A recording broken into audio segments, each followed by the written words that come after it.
Hello friends, स्वागत है आपका Affairs Cloud learn to lead में। मैं हूं Ashu. Good morning to all the students. और आज हम डिस्कस करेंगे बहुत ही इंपॉर्टेंट करंट अफेयर 7 सितंबर 2021 के, जिसमें से आप दो बेस्ट इमेजेस यहां पे देख रहे हो। लेकिन आज हम बहुत ही इंपॉर्टेंट करंट अफेयर्स को डिस्कस करने वाले हैं। लेकिन आप हमारी एप्लीकेशन को डाउनलोड कर सकते हो, करियर्स क्लाउड को। लिंक जो है वो डिस्क्रिप्शन बॉक्स में दिया हुआ है। उसके बाद आप अपनी ईमेल आईडी के थ्रू लॉगिन करें। लॉगिन करने के बाद क्रैक करंट अफेयर्स के ऊपर क्लिक कर सकते हैं, जिसमें 1 साल या फिर 2 साल की सब्सक्रिप्शन आपको मिल जाएगी, जिसका प्राइस बहुत ही कम है। एक बार आप चेक करें, आप खुद सरप्राइज हो जाएंगे कि इतने कम प्राइस पे हम आपको ये प्रोवाइड कर रहे हैं। लेकिन खास बात क्या है दोस्तों इसकी, कि हम आपको वो करंट अफेयर देंगे जो 90 to 95% आपके एग्जाम में करंट अफेयर के क्वेश्चन कवर कर देगा। यही खासियत है अफेयर्स क्लाउड की। लेकिन ये करंट अफेयर किस तरह से कवर करेंगे? इस करंट अफेयर के अंदर आपको मिलेगा डेली सेक्शन। डेली में 3 तरह के सेक्शंस होंगे: डिटेल करंट अफेयर का, क्वेश्चन एंड आंसर फॉर्मेट और क्विज, जो कि हर रोज आप हमारी एप्लीकेशन के ऊपर अटेम्प्ट करोगे। वीकली करंट अफेयर्स होंगे, 3 सेक्शंस मिलेंगे: डिटेल करंट अफेयर का, क्वेश्चन एंड आंसर फॉर्मेट और फिर से क्विज होगा, जो कि हर हफ्ते आप हमारी एप्लीकेशन के ऊपर अटेम्प्ट कर सकते हो। मंथली करंट अफेयर होगा, जिसमें आपको 4 तरह के सेक्शंस मिलेंगे: डिटेल करंट अफेयर की PDF, question and answer, best 100 current affair वो भी क्वेश्चन एंड आंसर फॉर्मेट में, और पॉकेट पीडीएफ। 2 लाइन में 3 लाइन में आपको करंट अफेयर मिल जाएगा, ताकि जल्दी जल्दी में आप करंट अफेयर को क्या कर सको, कवर कर सको। लेकिन आपकी प्रेपरेशन को और बेहतर करने के लिए हम आपको दे रहे हैं टॉपिक वाइज करंट अफेयर। 20 बहुत ही इंपॉर्टेंट टॉपिक्स को कवर कर रहे हैं, जिसमें आपकी प्रेपरेशन और भी बहुत अच्छी हो जाएगी, क्योंकि एक टॉपिक से रिलेटेड जितनी भी न्यूज़ होंगी वो आपको एक ही पीडीएफ में मिल जाएगी। तो अगर टॉपिक वाइज करंट अफेयर को रिवाइज करना चाहते हैं तो यहाँ से कर सकते हैं। और अगर आप बैंकिंग के स्टूडेंट हो तो आपको 3 सेक्शंस मिलेंगे: एक तो डिटेल करंट अफेयर का, एक क्वेश्चन एंड आंसर फॉर्मेट का, लेकिन वो होगा सिर्फ बैंकिंग और इकोनॉमी से रिलेटेड, एक होगा क्विज, जो कि आप हमारी एप्लीकेशन के ऊपर डेली अटेम्प्ट कर सकते हो। लेकिन ये मंथली बेसिस पे क्विज जो है वो एप्लीकेशन के ऊपर ही अटेम्प्ट होगा, डेली नहीं होगा, ये मंथली होगा। और जितना भी पास्ट करंट अफेयर है वो 2021 का, वो आप एक ही पीडीएफ से अगर रिवाइज करना चाहते हो तो एग्जाम पीडीएफ का यूज कर सकते हो। डिटेल में बजट और इकोनॉमिक सर्वे आपको मिल जाएगा। लेकिन दोस्तों खास बात क्या है कि इसमें आपको एक्सपेक्टेड क्वेश्चन एंड आंसर भी बताए जाएंगे, जो एग्जामिनर बजट और इकोनॉमिक सर्वे से बना सकता है। आपको स्टेट करंट अफेयर्स भी दिए जाएंगे, ताकि आप अपनी स्टेट एग्जाम की तैयारी कर सको, और हम हर स्टेट और यूनियन टेरिटरी को कवर कर रहे हैं। तो ये सारी चीज़ें आपको एक ही सब्सक्रिप्शन के अंदर मिलेंगी। कोई अलग अलग प्राइस आपसे नहीं ले रहे हैं, लेकिन सिर्फ आपने करियर्स क्लाउड को डाउनलोड करना है। उसके बाद आपने लॉगिन करना है ईमेल आईडी के थ्रू, क्रैक करंट अफेयर्स के ऊपर क्लिक करके 1 साल या फिर 2 साल की सब्सक्रिप्शन बाय कर सकते हैं। दोनों का प्राइस जो है वो बहुत कम है, एक बार आप चेक करें मेरे कहने से। लेकिन अगर आप नए स्टूडेंट हैं, जस्ट अपनी प्रेपरेशन स्टार्ट कर रहे हैं, तो आपको एडवाइस करूंगा कि आप 2 साल की बाय करें, ये आपको फायदा देगा। और 10% एक्स्ट्रा डिस्काउंट आपको मिल ही जाएगा अगर आप इस कोड का यूज़ करेंगे, ASH10 का। लेकिन दोस्तों इसी के साथ अगर आपकी कोई क्वेरी है तो इस ईमेल आईडी और इस नंबर पे आप हमें संपर्क भी कर सकते हैं। तो स्टार्ट करते हैं आज का करंट अफेयर 7 सितंबर 2021 का। लेकिन उससे पहले सारे स्टूडेंट से रिक्वेस्ट करूंगा कि यार वो वीडियो को लाइक ज़रूर कर दें, शेयर ज़रूर कर दें और चैनल को सब्सक्राइब जरूर करें। और मैं उम्मीद करता हूं कि तीनों काम करके आप मुझे मोटिवेशन जरूर प्रोवाइड करोगे और टेलीग्राम ग्रुप को ज्वाइन कर लें। तो स्टार्ट करते हैं मोस्ट इंपॉर्टेंट क्वेश्चन सेक्शन के साथ, और 2 क्वेश्चन डिस्कस करेंगे। पहला क्या है, लोवलिना बोर्गोहेन जिनको ब्रांड एम्बेसडर बनाया गया है समग्र शिक्षा अभियान का, कौन सी स्टेट के अंदर? रिसेंटली हमने एक क्वेश्चन किया था अवनी लखेरा का। अवनी लखेरा को रिसेंटली राजस्थान का बेटी बचाओ बेटी पढ़ाओ आंदोलन का, या बेटी बचाओ बेटी पढ़ाओ जो कैंपेन है उनका, उसके तहत जो है वो उनको ब्रांड एम्बेसडर बनाया गया था। अभी एक नाम और है हमारे पास, लोवलिना बोर्गोहेन, जिन्होंने रिसेंटली जो है वो आप कह सकते हो कि ब्रॉन्ज मेडल जो है वो जीता था। ब्रॉन्ज मेडल जो है वो उन्होंने जीता था। तो उसके अंदर जो है ये कौन सी स्टेट से बिलोंग करती हैं? असम से बिलोंग करती है। तो ब्रांड एम्बेसडर किसका बनाया गया? असम का। तो आप यहाँ पे देख सकते हो लोवलिना बोर्गोहेन, इनको ब्रांड एम्बेसडर बनाया गया समग्र शिक्षा अभियान का, स्टेट असम का। और इन्होंने ब्रॉन्ज मेडल जीता था दोस्तों 2020 टोक्यो समर ओलंपिक्स के अंदर 69 केजी कैटेगरी के अंदर। तो आप कह सकते हो कि ये सेकंड इंडियन फीमेल बॉक्सर हैं जिनको MC मैरी कॉम के बाद जो है ओलंपिक ब्रॉन्ज जो है वो मेडल मिला था। तो याद रखना है, सेकंड इंडियन फीमेल बॉक्सर हैं जिनको ओलंपिक ब्रॉन्ज जो है वो दिया गया था। ये आपने याद रख लेना है, बहुत ही इंपॉर्टेंट है। और दोनों ही नॉर्थ ईस्टर्न स्टेट से बिलोंग करते हैं। इवन MC मैरी कॉम भी जो है बिलोंग करती है नॉर्थ ईस्टर्न से, और ये भी नॉर्थ ईस्टर्न से बिलोंग करती हैं। और ये साथ ही साथ असम का याद रखना है कि डिजिटल लर्निंग के लिए इन्होंने Tata institute of social sciences के साथ टाई अप किया है, ताकि हम वहाँ पे जो है वो क्या कर सकें, अलग अलग तरह के डिजिटल लर्निंग इनिशिएटिव जो है वो स्टार्ट कर सकें। और आप एग्जैक्टली यहाँ पे याद रखोगे कि लोवलिना जो है वो कौन सी डिस्ट्रिक्ट से बिलोंग करती है, स्पेशली असम के स्टूडेंट, तो वो बिलोंग करती हैं गोलाघाट से। याद रखोगे, गोलाघाट डिस्ट्रिक्ट असम से बिलोंग करती हैं। और समग्र शिक्षा अभियान भी हमारे लिए इंपॉर्टेंट है। समग्र शिक्षा अभियान जो है वो एक सेंट्रली स्पॉन्सर्ड स्कीम है दोस्तों। ये प्री स्कूल से लेके क्लास 12 तक जाता है ये पूरा का पूरा। और इसको लॉन्च कब किया गया था? 2018 में इसको लॉन्च किया गया था। और इसका मेन मकसद यही है कि राइट टू एजुकेशन को इम्प्लीमेंट करना है, मतलब राइट टू एजुकेशन, या आप कह सकते हो right of children to free and compulsory education act, जो 2009 में सरकार ने बनाया था और कॉन्स्टिट्यूशन में आर्टिकल 21A के तहत आता है। और एक बात और याद रख सकते हैं कि जब ये सर्व शिक्षा अभियान चल रहा था तो उस टाइम पीरियड पे सर्व शिक्षा अभियान, राष्ट्रीय माध्यमिक शिक्षा अभियान और टीचर एजुकेशन को कंबाइन करके जो है वो हमने क्या बना दिया, उसको समग्र शिक्षा अभियान। तो आप यहाँ पे भी देख सकते हैं 69 kg कैटेगरी, ये जरूर याद रखना है, और ब्रॉन्ज मेडल जीता है, ये जरूर याद रखना है। और दोस्तों एक बात और याद रखोगे असम के बारे में, चीफ मिनिस्टर जो हैं वो यहाँ के कौन हैं? चीफ मिनिस्टर हैं हिमंत बिस्वा शर्मा। और यहाँ के आपको गवर्नर मिलेंगे जगदीश मुखी। और यहाँ पे आपको 7 नेशनल पार्क मिल जाते हैं, जिसमें आपको Raimona national park, recently add किया गया दहिंग पटकाई नेशनल पार्क, और आपने याद रखना है यहाँ पे नामेरी नेशनल पार्क, नामेरी। यहीं पे आपको दिब्रू साइखोवा नेशनल पार्क भी मिल जाएगा, जो कि एक बायोस्फीयर रिजर्व भी है। मानस नेशनल पार्क अगेन एक बायोस्फीयर रिजर्व है। काजीरंगा मेरे ख्याल से हो चुके हैं 7, नहीं एक रह गया। और कौन सा रह गया? दहिंग पटकाई, रायमोना, नामेरी हो चुका है, दिब्रू साइखोवा, मानस हो चुका है, और एक रह गया ओरांग दोस्तों, ओरांग नेशनल पार्क, जिसका नाम था राजीव गांधी ओरांग नेशनल पार्क, लेकिन अब राजीव गांधी काट दिया गया है। तो अगले क्वेश्चन के ऊपर आ गए। Who one 2021 formula 1 Dutch Grand prix? बहुत इंपॉर्टेंट क्वेश्चन हो गया। डच ग्रैंड प्रिक्स, इसको नीदरलैंड ग्रैंड प्रिक्स भी आप कह सकते हो, और नीदरलैंड के प्लेयर ने ही इसको जीता है। मतलब आप कह सकते हो बेल्जियम से वैसे इनका जन्म हुआ है, लेकिन नीदरलैंड से हैं। मैक्स वर्स्टैपन, आंसर क्या होगा? डी होगा। आप यहाँ पे देख सकते हो Max Verstappen wins F1 Dutch Grand Prix, इसको नीदरलैंड ग्रैंड प्रिक्स भी आप कह सकते हैं। लुइस हैमिल्टन जो है वो दूसरे स्थान पे, वल्टेरी बोतस जो है वो तीसरे स्थान पर है। वल्टेरी बोतस फिनलैंड से बिलोंग करते हैं और लुइस हैमिल्टन यूके से बिलोंग करते हैं। मैक्स वर्स्टैपन जनरली नीदरलैंड से बिलोंग करते हैं, लेकिन इनका जन्म जो है वो बेल्जियम में हुआ था। और ये पूरे सीजन की 7वीं रेस जो है, मतलब 2021 की 7वीं रेस है जो मैक्स वर्स्टैपन ने जीती है। और सबसे ज़्यादा रेसेस जीतने वाले प्लेयर बन गए अभी तक के 2021 के, मतलब लुइस हैमिल्टन इतनी रेसेस नहीं जीत पाए हैं इस बार। और आप कह सकते हो कि डच ग्रैंड प्रिक्स जो है वो 36 साल के बाद हुई है, तो 36 साल बाद विनर कौन बना है? मैक्स वर्स्टैपन, इसलिए इंपॉर्टेंट हो जाती है रेस। और क्योंकि लास्ट जो डच ग्रैंड प्रिक्स हुई थी वो 1985 में हुई थी, तो 36 साल के बाद इसका आयोजन किया जा रहा है। और मैक्स वर्स्टैपन ओवरऑल पॉइंट्स में भी 3 पॉइंट्स जो हैं वो आगे निकल चुके हैं, किससे? लुइस हैमिल्टन से। तो याद रखनी है दोस्तों ये चीज़ें जो मैंने अभी आपको बताई हैं। और यहाँ पे पूरे साल की एक लिस्ट देख सकते हो। बहरीन जो है वो सबसे पहली रेस थी जो साल में हुई थी, लुइस हैमिल्टन ने जीती थी। तो लुइस हैमिल्टन वाली रेसेस जो है मैं मार्क कर रहा हूँ। स्पेन आप कह सकते हो, पोर्तुगल कह सकते हो, बहरीन कह सकते हो, ये रेसेस लुइस हैमिल्टन ने जीती हैं। और एक रेस और लुइस हैमिल्टन ने जीती है, वो कौन सी है? Great Britain. तो ये रेसेस लुइस हैमिल्टन ने जीती हैं। तो अगर आप देखोगे ध्यान से, यहाँ पे लुइस हैमिल्टन की जो रेसेस हैं 1, 2, 3 और 4 रेसेस ही हमारे पास लुइस हैमिल्टन की सामने आई हैं। मैक्स वर्स्टैपन आप देख सकते हो 1, 2, 3, 4, 5, 6, 7, और इसको नीदरलैंड भी कह सकते हैं। बेल्जियम आप देख सकते हो, नीदरलैंड आपको यहाँ पे दिख रहा है। आप यहाँ पे देख रहे हो ऑस्ट्रिया, स्टाइरिया और फ्रांस, ये इनकी रेसेस जीती हुई हैं। और एमिलिया रोमाग्ना, मोनाको, ये सारी मैक्स वर्स्टैपन की। तो 7 रेसेस मैक्स वर्स्टैपन। लेकिन दोस्तों यहाँ पे कुछ ऑड वन आउट भी आपको दिखेगा। ऑड वन आउट आपको क्या दिखेगा? ये अजरबैजान ग्रैंड प्रिक्स याद रखनी है, क्योंकि ये दोनों प्लेयर के बिना किसी ने जीती है, सर्जियो परेज ने जीती है। एक आपने इसमें याद रखना है, कौन सी? एक याद रखोगे हंगरी ग्रैंड प्रिक्स, जो कि किसने जीती है? Esteban Ocon. तो ये दोनों नाम जो है वो आपने डिफरेंटली याद रख लेने हैं। तो अगले क्वेश्चन के ऊपर आएंगे। अगला क्वेश्चन है हमारे पास, मोस्ट इंपॉर्टेंट क्वेश्चन हम कर चुके हैं। अब आते हैं वेरी इंपॉर्टेंट क्वेश्चन के ऊपर, जिसमें पहला है लेकिन वीडियो को लाइक, शेयर और सब्सक्राइब जरूर कर दें, टेलीग्राम चैनल को भी ज्वाइन कर लें। तो पहला क्वेश्चन है, कौन सी स्टेट गवर्नमेंट ने American chamber of commerce in India के साथ टाई अप किया ताकि उस स्टेट के अंदर इन्वेस्टमेंट बढ़ सके?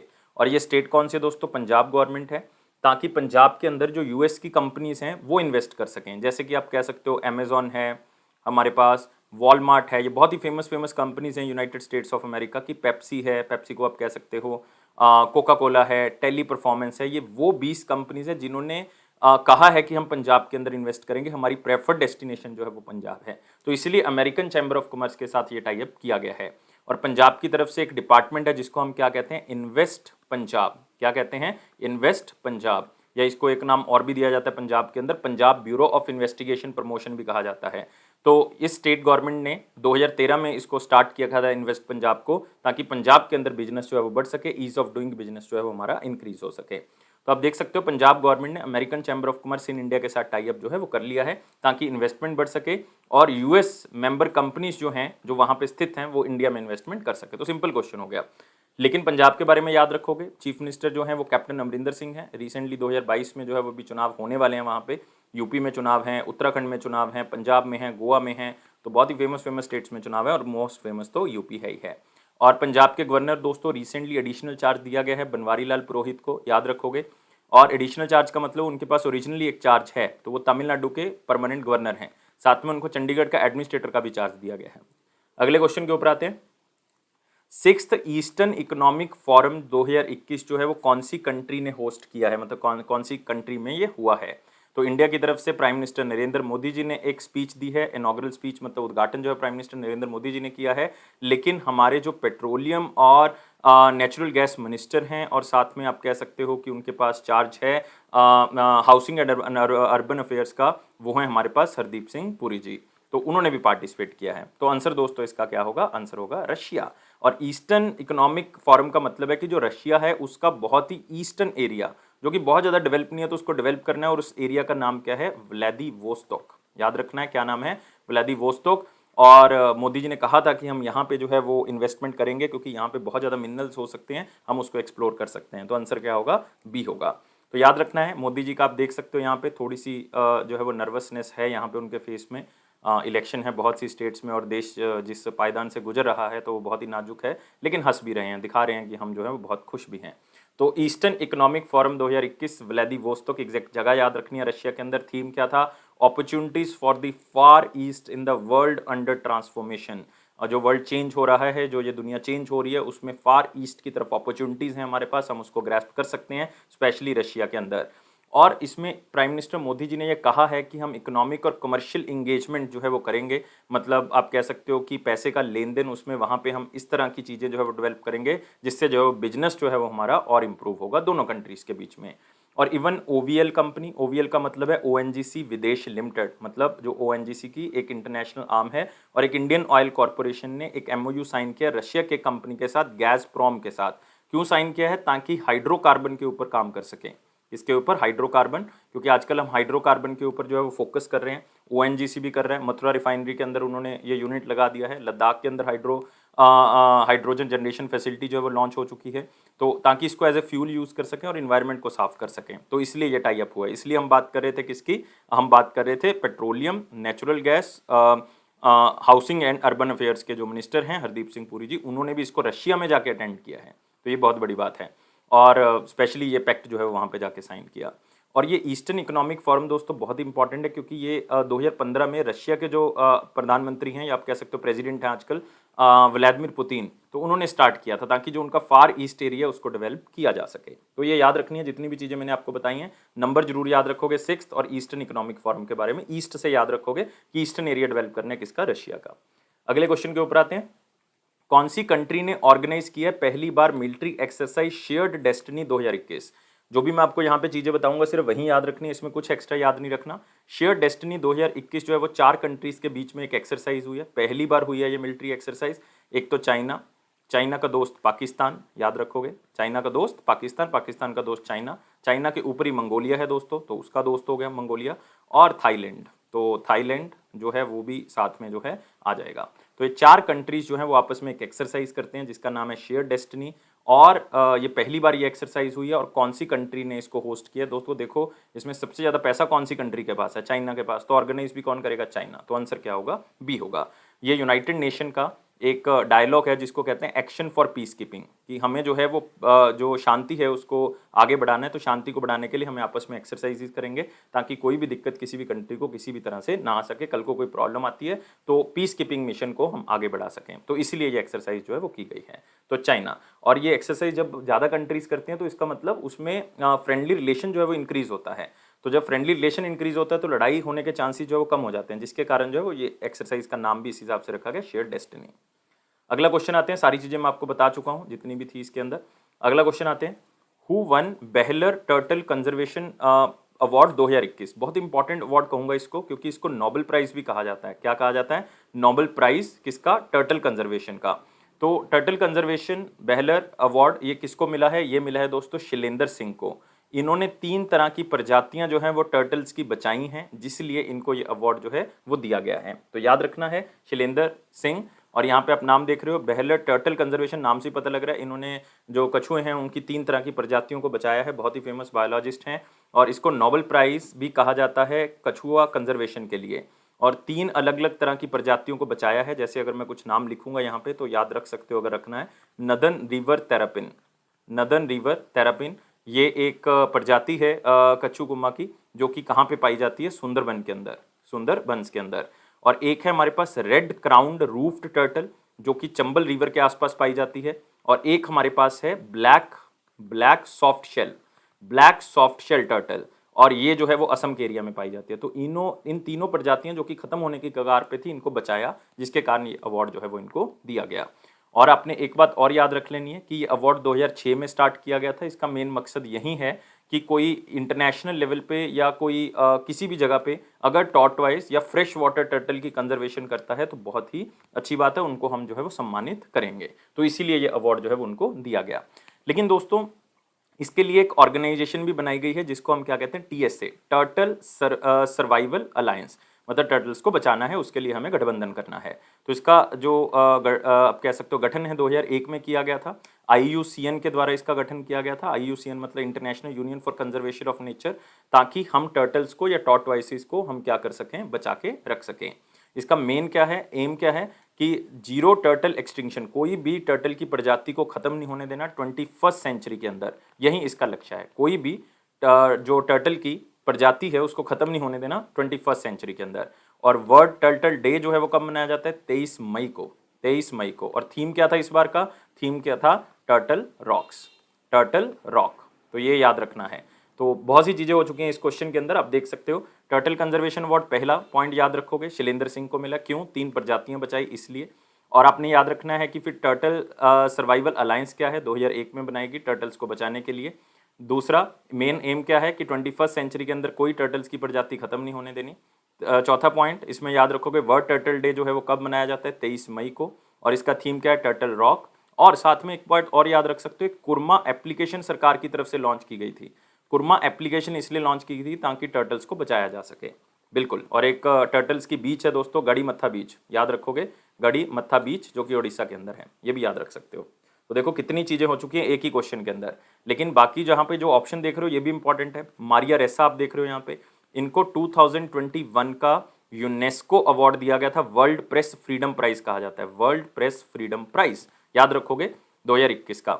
और श्यामला गणेश, ये जापान गवर्नमेंट की तरफ से मिला था, Order of Rising Sun, Order of Rising Sun, one of the highest civilian award है ये जापान का।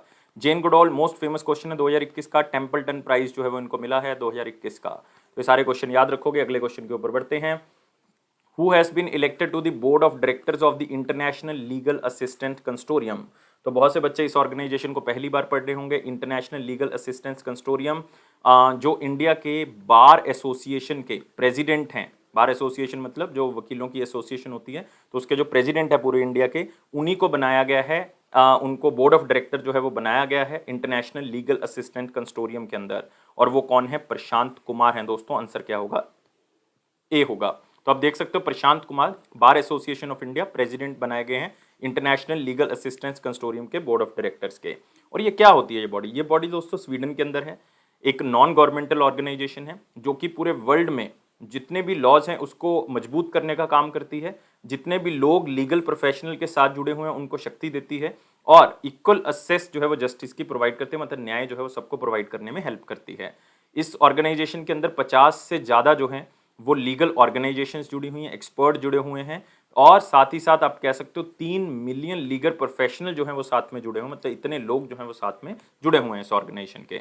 और प्रशांत कुमार जो है वो आप कह सकते हो एक ऑर्गेनाइजेशन है लॉ एशिया, लॉ एशिया कहा जाता है उसको। लॉ एशिया का मतलब है law association for Asia and the Pacific.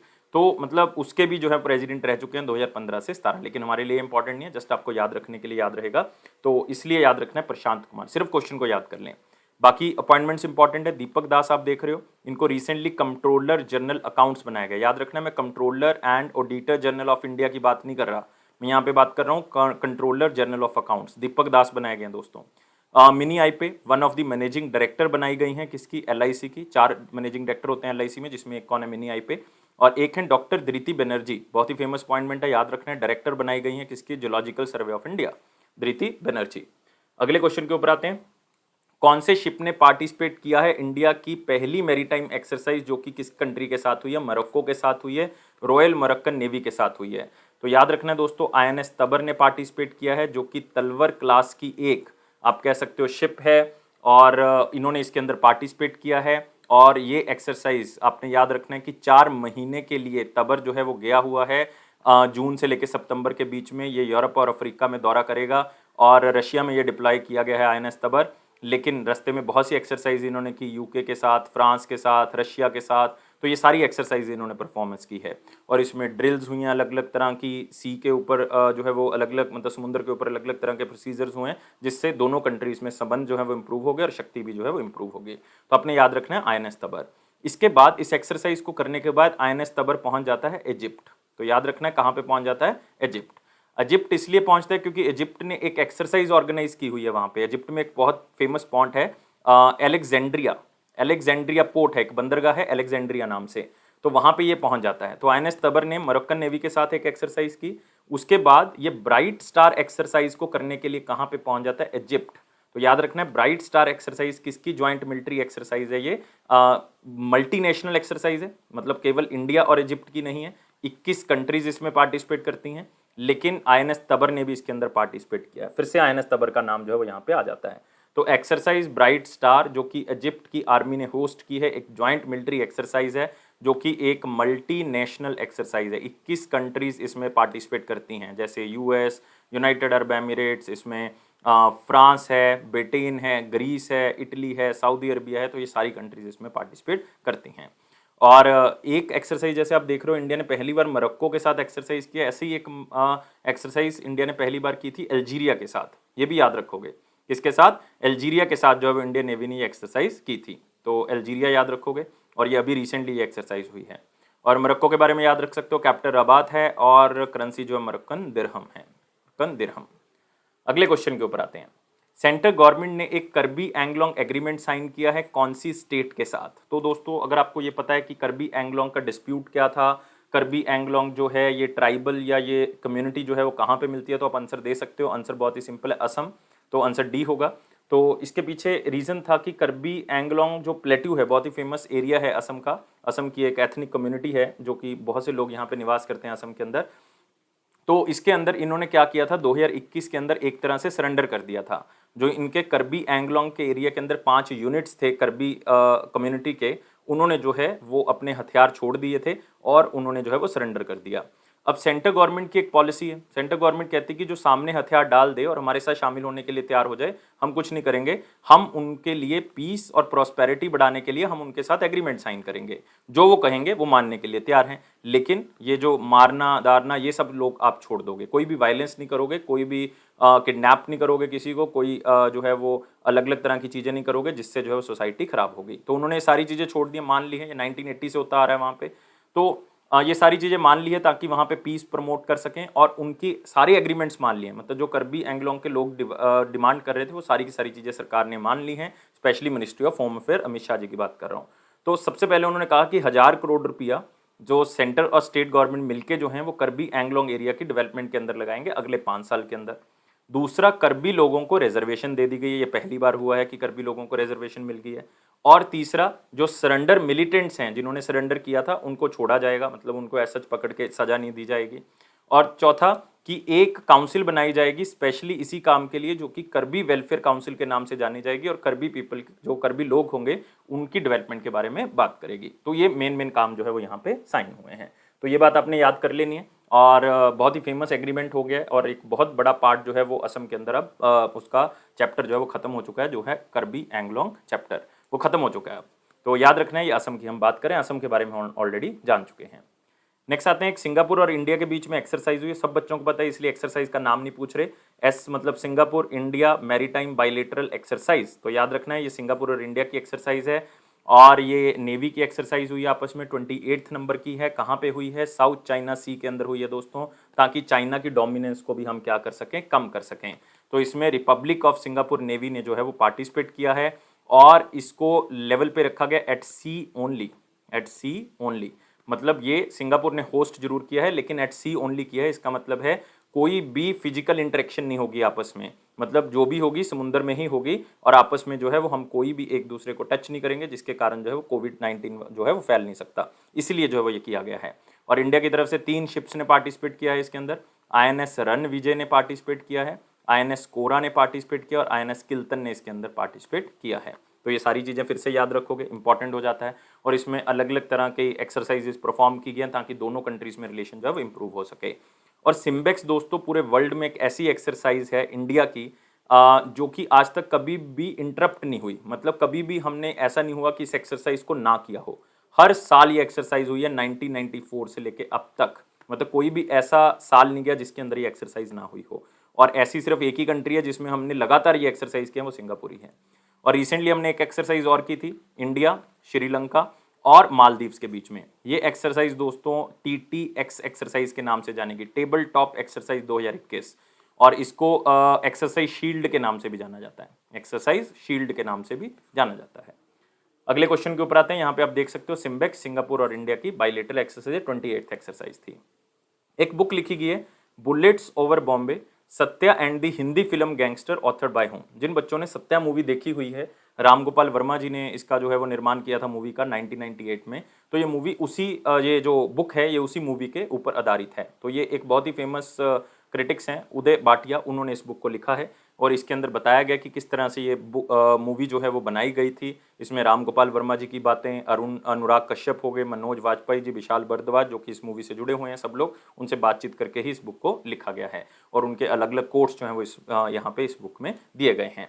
तो ये राम गोपाल वर्मा की सत्या मूवी के ऊपर आधारित है जो कि 1998 में बनाई गई थी। हार्पर कॉलिंस पब्लिशर की तरफ से इसको पब्लिश भी किया गया है। लेकिन जो बाकी 3 नाम देख रहे हो इन्होंने भी बहुत फेमस बुक्स लिखी हैं। डॉक्टर अछूत्या समांता, इन्होंने एक बुक लिखी थी नीलिमा रानी, नीलिमा रानी माई मदर माई हीरो, ये बुक इन्होंने लिखी है। नितिन गोखले जी ने बहुत फेमस बुक लिखी मनोहर पारिकर जी के बारे में, जो कि हमारे एक्स डिफेंस मिनिस्टर भी रह चुके हैं और गोवा के चीफ मिनिस्टर भी रह चुके हैं। ब्रिलियंट माइंड सिंपल लाइफ, आज हमारे बीच में नहीं है। अमिताभ घोष बहुत सी बुक्स लिखते हैं, एक इनकी बुक याद रखोगे द नटमेग कर्स, एक तो ये बुक होगी, ये याद रखोगे। एक the living mountain, the living mountain, ये दोनों बुक्स जो हैं वो किन्होंने लिखी हैं, अमिताभ घोष ने। तो अगले क्वेश्चन के ऊपर बढ़ते हैं। Former union health secretary Keshav Desiraju passed away, उनका देहांत हो गया है। वो किसके पोते थे, ग्रैंडसन किसके थे? और बहुत ही famous person doctor Sarvepalli Radhakrishnan के वो पोते थे। और याद रखोगे इसी तरह से वो ज़्यादा फेमस थे, लेकिन वो खुद, उनकी काबिलियत क्या थी, वो खुद एक बहुत ही फेमस आईएएस ऑफिसर रह चुके हैं दोस्तों। क्या रह चुके हैं? आईएएस ऑफिसर रह चुके हैं, उत्तराखंड कैडर के। आप देख सकते हो उनका चेहरा। Former union health secretary Keshav Desiraju passed away, और वो तमिलनाडु से बिलोंग करते हैं, लेकिन उत्तराखंड कैडर के आईएएस ऑफिसर 1978 बैच के थे। और इवन इन्होंने एक बुक भी लिखी है जो कि MS सुब्बलक्ष्मी, जो कि बहुत ही फेमस सिंगर हैं, उनके ऊपर लिखी गई है, और जिस बुक का नाम था gifted voice the life and art of MS Subbulakshmi, ये याद रखना आपने। और इनका बहुत बड़ा रोल रहा है मेंटल हेल्थ केयर बिल बनाने में, मेंटल हेल्थ केयर बिल जो 2016 का है। और साथ ही साथ इन्होंने अलग अलग तरह के अवेयरनेस कैंपेन चलाए हैं ताकि मेंटल हेल्थ को हम और इम्प्रूव कर सकें। और इवन इन्होंने 2 लोगों के साथ और मिलकर एक बुक भी लिखी है जिसका नाम था healers and predators health care corruption India 2018 के अंदर। जो आप कह सकते हो हेल्थ केयर सिस्टम के अंदर जो करप्शन हुई थी उसके बारे में इसमें लिखा हुआ है। तो सिर्फ नाम इंपॉर्टेंट है। और कौन सी स्टेट से बिलोंग करते हैं दोस्तों? तमिलनाडु, क्योंकि सर्वपल्ली राधाकृष्णन भी तमिलनाडु से बिलोंग करते हैं, तो इंपॉर्टेंट हो गया। अगला क्वेश्चन आता है, वो भी सर्वपल्ली राधाकृष्णन से जुड़ा हुआ है। नेशनल टीचर डे 5 सितंबर, सब बच्चों को पता है, बताने की जरूरत नहीं है कि हर साल मनाया जाता है नेशनल लेवल पे 5 सितंबर को, क्योंकि बहुत ही फेमस रिस्पेक्टेड टीचर और भारत रत्न अवार्डी, जिनको 1954 में सबसे पहले भारत रत्न दिया गया था S राधाकृष्णन को, उनके साथ जो है वो इनको सम्मानित किया जाता है 5 सितंबर को। और बहुत से क्वेश्चन जुड़े हुए हैं सर्वपल्ली राधाकृष्णन से, जैसे कि पहला क्वेश्चन बताता हूँ कि एक तो फर्स्ट वाइस प्रेसिडेंट रहे हैं देश के, पता है सबको। ऐसे पहले वाइस प्रेसिडेंट हैं दोस्तों जो प्रेसिडेंट बने, मतलब दूसरे प्रेसिडेंट थे देश के। नेक्स्ट, ऐसे भी पहले वाइस प्रेसिडेंट है जो लगातार 2 बार चुने गए, ये भी आप याद रखोगे। ऐसे भी पहले पर्सन है जिनको भारत रत्न अवार्ड दिया गया था, one of the first recipient of the Bharat Ratna in 1954 में भारत रत्न स्टार्ट हुआ है। तो देखो कितनी चीज़ें होगी हैं। और एक बात और याद रखनी है नेशनल टीचर डे के बारे में कि सबसे पहली बार कौन से ईयर में बनाया गया था, 1962 में बनाया गया था, देख सकते हो आप 1962 में बनाया गया है। और इसी दिन जो है वो 44 टीचर्स को जो है वो टीचर अवार्ड भी दिया गया। ये याद रखना है दोस्तों, नंबर पूछ सकते हैं आपसे। और शिक्षक पर्व 2021 भी मनाया जाएगा 17 सितंबर तक वर्चुअल मोड में। इसमें अलग अलग तरह के वेबिनार्स, डिस्कशंस, प्रेजेंटेशन दी जाएंगी जो कि शिक्षा से रिलेटेड होगी। इसमें मिनिस्ट्री ऑफ एजुकेशन का रोल बढ़ जाता है, इसलिए धर्मेंद्र प्रधान नाम याद रखना है, राज्यसभा के मेंबर हैं मध्य प्रदेश से। और जो एस राधाकृष्णन जी, इनका जन्म 1988 में हुआ था, कहाँ पे, मद्रास कॉन्स्टिट्यूएंसी के अंदर, या मद्रास प्रेसिडेंसी आप कह सकते हो, जो कि आजकल तमिलनाडु के नाम से फेमस है। तो सारी चीज़ें मैं आपको बता चुका हूँ। अगले क्वेश्चन के ऊपर आते हैं जो कि इंपॉर्टेंट क्वेश्चन, लेकिन वीडियो को लाइक, शेयर और चैनल को सब्सक्राइब जरूर कर दें और टेलीग्राम ग्रुप को भी ज्वाइन कर लें।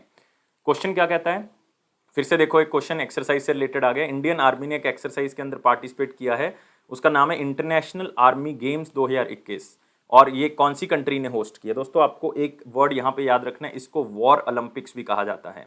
क्या कहा जाता है, वॉर ओलंपिक्स। तो समर ओलंपिक्स, विंटर ओलंपिक ये आपने सुना होगा, इसको वॉर ओलंपिक्स कहा जाता है। और इसमें बहुत सी कंट्रीज पार्टिसिपेट करती हैं। इस बार 45 कंट्रीज ने पार्टिसिपेट किया है, 260 टीम्स थी 45 कंट्रीज की, 34 अलग अलग कैटेगरीज थी। सबसे ज़्यादा अवार्ड इसमें जीते हैं रशिया ने इस वॉर ओलंपिक्स के अंदर, और इसीलिए होस्ट भी किसने किया है इसको, रशिया ने ही इसको होस्ट किया। हर साल रशिया होस्ट करता है इसको। इंटरनेशनल मिलिट्री स्पोर्टिंग इवेंट जो है वो रशिया ने 2015 में लॉन्च किया था, ताकि आपस में जो है वो सहयोगिता बढ़ सके हर कंट्री के साथ, और इसको वॉर ओलंपिक्स के नाम से जाना जाता है। और इंडिया की तरफ से 101 बंदों की टीम जो है वो भेजी गई थी, 101 मेंबर जो है वो भेजे गए थे इंडियन आर्मी से, जो कि इस गेम के अंदर पार्टिसिपेट करेंगे। और ऑलरेडी हो चुकी है खत्म, अब तो 22 अगस्त से लेकर 4 सितंबर तक ये चली है। और कौन सी कंट्री ने सबसे ज़्यादा मेडल जीते हैं इसके अंदर, रशिया ने जीते हैं। तो आप देख सकते हो, सिर्फ याद क्या रखना है, इंटरनेशनल आर्मी गेम्स, इससे याद आ जाएगा कि ये वॉर ओलंपिक्स है, रशिया होस्ट करता है हर साल। 2015 में पहली बार हुई थी, अभी 7वां एडिशन जो है वो चल रहा है। अगला क्वेश्चन आते हैं, एशियन डेवलपमेंट बैंक ने किसी स्टेट को पैसे दिए हैं यार अर्बन हाउसिंग प्रोजेक्ट को इंप्रूव करने के लिए, और वो पैसा कितना है, 150 मिलियन यूएसडी, और ये दिए हैं तमिलनाडु को। बहुत ही आप कह सकते हो इंपॉर्टेंट है, तमिलनाडु के स्टूडेंट्स के लिए तो है ही। अलग अलग 9 तरह की लोकेशंस में स्लम एरियाज को इम्प्रूव करने के लिए, वहाँ पे हाउसिंग प्रोजेक्ट्स को बनाने के लिए, ताकि लोग जो है वो सेफ अफोर्डेबल हाउसिंग इंफ्रास्ट्रक्चर जो है वो ले सकें सरकार से, और सरकार जो है वो वल्नरेबल सेक्शन है उनको हाउसिंग फैसिलिटीज़ प्रोवाइड कर सके। तो ये स्टेट है हमारे पास तमिलनाडु। तमिलनाडु इंपॉर्टेंट है, यहाँ पे आपको मिल जाएगा मुदुमलाई टाइगर रिजर्व, और यहीं पे आपको मिल जाएगा अन्नामलाई टाइगर रिजर्व, यहीं पे आपको मिल जाएगा साथ में नीलगिरी बायोस्फीयर रिजर्व, बहुत ही फेमस नीलगिरी बायोस्फीयर रिजर्व। यहीं पे आपको गल्फ ऑफ मन्नार मिल जाएगा, बहुत ही फेमस। यहीं पे आपको गाउंडी नेशनल पार्क मिल जाएगा, ये फेमस नेशनल पार्क। और तमिलनाडु के जो चीफ मिनिस्टर हैं वो स्टेलिन हैं, सब बच्चों को पता है ये तो। और तमिलनाडु के जो गवर्नर हैं वो बनवारी लाल पुरोहित हैं, लेकिन इनको एडिशनल चार्ज दिया गया रिसेंटली पंजाब का, और साथ में चंडीगढ़ के एडमिनिस्ट्रेटर का। अगले क्वेश्चन के ऊपर आते हैं, यहाँ पे देख सकते हो 150 मिलियन तमिलनाडु को दिया है अर्बन पुअर हाउसिंग प्रोजेक्ट्स के लिए। इंटरनेशनल डे ऑफ चैरिटी को प्रमोट करने के लिए यूनाइटेड नेशन की तरफ से 5 सितंबर को हर साल जो है इस दिन को मनाया जाता है, ताकि चैरिटी को बढ़ाया जा सके, ताकि जो ह्यूमैनिटेरियन क्राइसिस हैं लोगों की मदद की जा सके, और जो पूरे वर्ल्ड में लोग अलग अलग तरीके की चीज़ों से सफ़र कर रहे हैं उससे बचाया जा सके। और मदर टेरेसा का फोटो आप इसलिए देख रहे हो यहाँ पे क्योंकि ये मदर टेरेसा की डेथ एनिवर्सरी भी है। मदर टेरेसा जिसको 2016 में एक सेंट डिक्लेयर कर दिया गया था चर्च की तरफ से, आप कह सकते हो कि जो चर्च हमारे पास वेटिकन सिटी में उसकी तरफ से डिक्लेयर किया गया। तो फर्स्ट इंटरनेशनल चैरिटी डे जो है वो 2013 में ऑब्जर्व किया गया था। और ये अलग अलग एनजीओस, ये अलग अलग और लोगों को ये अलग अलग तरह के आप कह सकते हो ग्रुप्स को मोबिलाइज करता है कि आप जो है वो पैसे की फॉर्म में या किसी भी तरह से जो है वो चैरिटी करें। नेक्स्ट आते हैं वन लाइनर इंपॉर्टेंट पॉइंट में, जिसमें पहला है कि हिमाचल प्रदेश ने 27 कंपनीज के साथ एमओयू साइन किया है, और वो इतने एमओयू लाइक 3300 करोड़ मतलब 3300 करोड़ के आसपास का इंडस्ट्रियल ऑर्गेनाइजेशन के साथ। इससे क्या होगा कि 15,000 लोगों को डायरेक्ट और इनडायरेक्ट तरीके से रोजगार मिलेगा, और हिमाचल प्रदेश जो है वो अलग अलग तरह की सुविधाएं दे रहे हैं जो भी इंडस्ट्रियल ऑर्गेनाइजेशन है कि यहाँ पे आप इन्वेस्टमेंट करो। और वो है कि लाइक उनको पावर सप्लाई प्रोवाइड कर दिया जा रहा है, लैंड कॉस्ट कम पैसे में दी जा रही है, अलग अलग तरह की फैसिलिटी दी जा रही है। हिमाचल प्रदेश के बारे में याद रखोगे, जयराम ठाकुर जी चीफ मिनिस्टर हैं, गवर्नर जो हैं वो यहाँ पे हैं राजेंद्र विश्वनाथन आर्लेकर, ये याद रखोगे आप। और हिमाचल प्रदेश के बारे में बहुत ही इंपॉर्टेंट चीज़ें ये याद रखनी है। मणिपुर के जो चीफ मिनिस्टर हैं उन्होंने कोविड-19 अफेक्टेड लाइवलीहुड सपोर्ट स्कीम को जो है वो लॉन्च किया। ये ऑलरेडी स्कीम अनाउंस थी। तो इसमें क्या था कि जो भी सीवियरली इफेक्ट हुए हैं कोविड-19 के अंदर स्टेट में, उनको कुछ मॉनेटरी बेनिफिट दिया जाएगा। 2500 रुपीज़ जो हैं वो दिए जाएंगे। तो पहली पहली किस्त जो है वो 2500 रुपये की जो है वो भेज दी गई है। तो ये मणिपुर के चीफ मिनिस्टर की तरफ से किया गया।